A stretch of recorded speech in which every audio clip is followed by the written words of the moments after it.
Welcome to This Explainer. I am absolutely thrilled to have you here. Today, we're going to completely reframe how you think about business writing. If you've ever viewed writing as this dreaded grammar test or just a tedious chore you got to slog through, well, I want you to toss that mindset right out the window. Seriously. Instead, we're going to look at writing as a strategic toolkit. It's literally one of the most powerful levers you can pull to advance your career. It's how you manifest your ideas, persuade decision makers, and totally elevate your professional profile. Okay, let's dive right in. Okay, picture this for a second. According to the data, business professionals receive over 100 emails every single day. Over 100. That is a massive, relentless wall of information. So, your reader's inbox?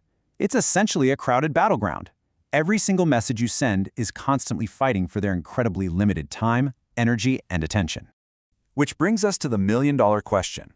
Will your message survive the delete bin? When you hit send, how are you going to make your writing cut through all that daily noise, grab their attention, and actually get the results you're looking for? Because if your message gets buried, opportunities are lost, projects get delayed, and promotions, they get missed. That is exactly what we are going to solve today. So here's our roadmap for This Explainer. We're going to cover the power of business writing, conquering the blank page, structuring your ideas, mastering essential formats, navigating cultural expectations, and finally, polishing and personal branding. All right, starting off with Section 1, the power of business writing and how we use it to drive action. Think about the contrast between school and work for a second. Academic writing, it's kind of like a maze. Its main job is to evaluate your understanding so you can earn a grade. It's literally designed to be complex to prove you did the research. But business writing is an arrow. It has to be clear, concise, and above all, it must facilitate swift decision-making. Look, time is money in the corporate world. Your reader does not care how many hours you spent agonizing over a document. They only care about what they need to do next based on what you wrote. You aren't writing to prove you read the material, you are writing to drive action. Our source material captures this perfectly. It says, writing makes the person trustworthy in the business field. It gives an edge over others. See, mastering this skill goes way beyond knowing where to put a comma. It actually builds your credibility, proves your professionalism, and opens global doors for your career. Why? Because clear writing signals clear thinking. If your writing is sharp, your colleagues naturally assume your brain is just as sharp. Moving on to Section 2, conquering the blank page and beating writer's block. We've all been there, right? Staring at that intimidating blinking cursor that just seems to be mocking us. Writer's block is defined here as a paralyzing inability to generate ideas usually triggered by the pressure of formal writing or language barriers. You're trying to create and edit at the exact same time, which just completely jams up your brain's processing power. So here's the secret you've got to remember. Perfection is the enemy of the first draft. Trying to make your very first draft absolutely flawless is exactly what causes this paralysis in the first place. So how do we actually get unstuck? The source gives us these 3 rapid-fire steps. First up, timed free writing. Set a timer for 5 to 20 minutes and just write. Write absolutely anything, even total gibberish. Do not stop for grammar, do not stop for spelling. This works brilliantly because the ticking clock outpaces your inner critic. It forces the pen to move before the self-doubt sets in. Second step is brainstorming. Log every single idea that popped out during that free writing session. And third, clustering and outlining. Visually organize those raw thoughts into a basic hierarchy. It's basically a foolproof way to bypass anxiety and just get words onto the page. Which brings us nicely to Section 3, structuring your ideas, or what I like to call building the architecture. Every strong piece of writing relies on the anatomy of a well-structured paragraph. It's actually a super easy-to-follow modular formula. You start with a topic sentence. This is your anchor, your controlling idea. Next, you layer in relevant details to flesh out and explain that idea. Then drop in your minor details. These are your specific examples or pieces of data to back up what you're saying. And finally, tie the whole thing together with a concluding sentence to wrap up the thought. This simple structure takes all that abstract, overwhelming grammar and turns it into a tangible, actionable formula you can use every single time. I really want to emphasize this point. Organizing your ideas beforehand isn't just about making your own life easier. It is a fundamental courtesy. It shows immense respect for your busy reader's time. A solid outline ensures your audience can easily follow your logic without getting lost in the weeds. Basically, you are doing all the cognitive heavy lifting on your end, so your reader doesn't have to struggle on theirs. All right, let's look at Section 4, Mastering Essential Business Formats, specifically emails and reports. Okay, We all hate getting that vague, panic-inducing email with a subject line that just says, meeting. I mean, it immediately spikes your anxiety, right? What meeting? Did I do something wrong? Now compare that to a highly specific, actionable alternative. Please review the attached presentation for Friday's marketing meeting. Boom.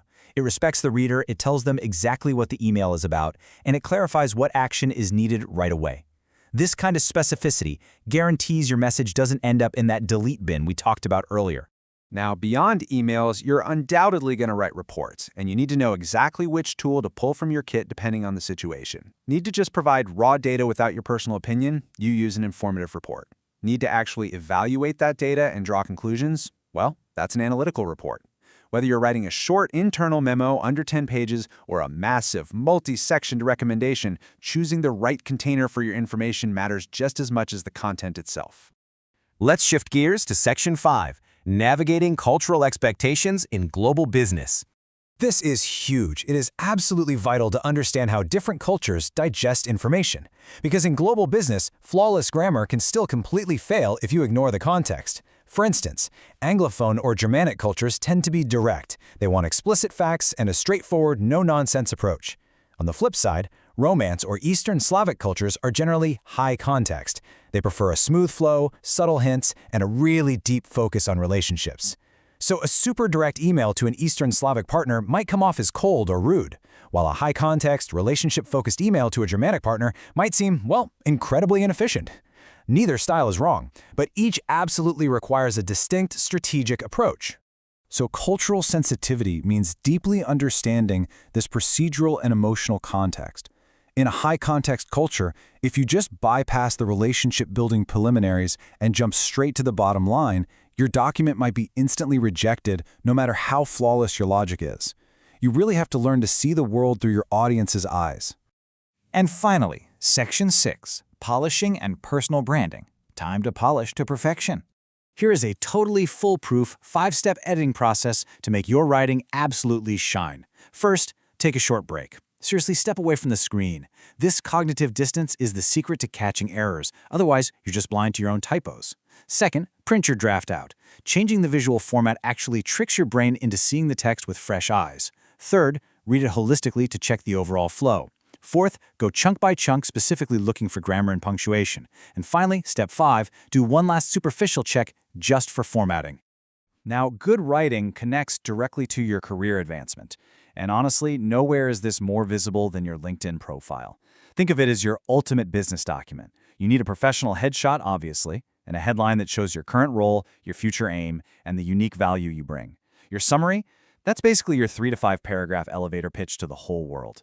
Down below that, list your chronological achievements in your experience section and cap the whole thing off with powerful endorsements. To make that LinkedIn summary really pop, the source material gives us this brilliant plug-and-play formula for a personal brand statement. I'm going to read this slowly so you can mentally fill in the blanks for yourself, okay? A compassionate, insert your profession, who insert your unique value to ensure, insert the outcome you deliver.